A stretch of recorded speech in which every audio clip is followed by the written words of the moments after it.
Dear Maylene,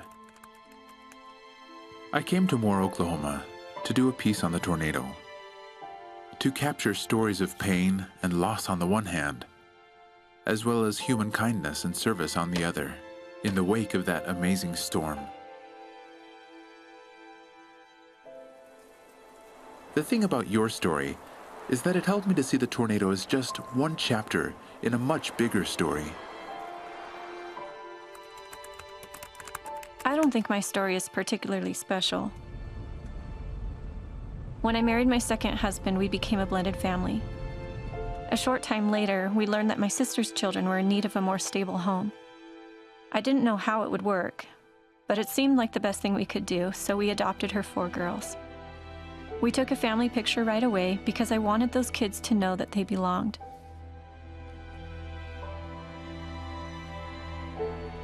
A couple of years went by and our marriage was struggling.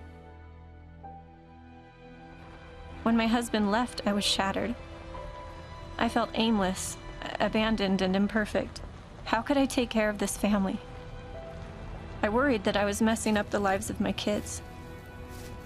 I was overwhelmed, working 3 jobs. One morning, I was ready to give up. I felt sure that I just couldn't handle even one more day. One more day.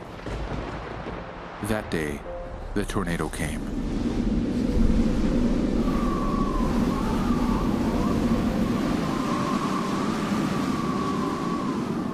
It destroyed your home, your place of work, and all of your belongings.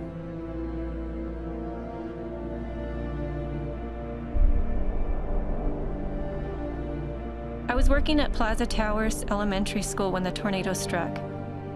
4 of my kids were in the school too. I laid my body over a group of kindergartners as debris rushed around us. The roof came off and the storm completely destroyed the school. I was rushed to the hospital, and for 9 hours, I didn't know whether all of my kids were alive. That morning, I had wanted to give up. I had wanted to throw everything away. But when I faced the reality that I might have lost my kids, that I might not see their faces or hear their laughter again, I changed my mind.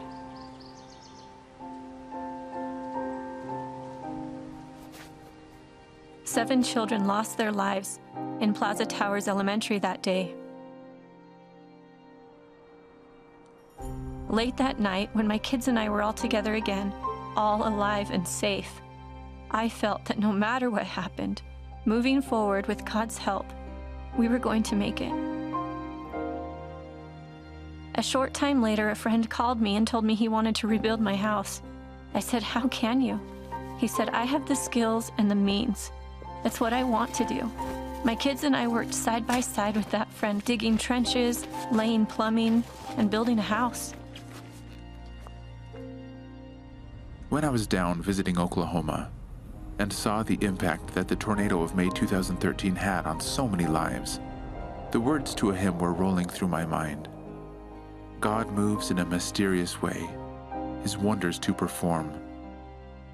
He plants his footsteps in the sea and rides upon the storm. Ye fearful saints, fresh courage take. The clouds ye so much dread are big with mercy and shall break in blessings on your head. You know, my whole life I'd felt abandoned, like there were pieces missing. After the storm, God answered my prayers. He picked up the pieces and filled that void.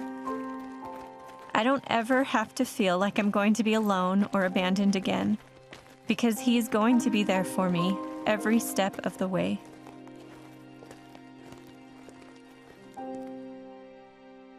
Though we will face trials, heartaches, and all manner of afflictions, our caring, loving Savior will always be there for us. He has promised, "I will not leave you comfortless. I will come unto you."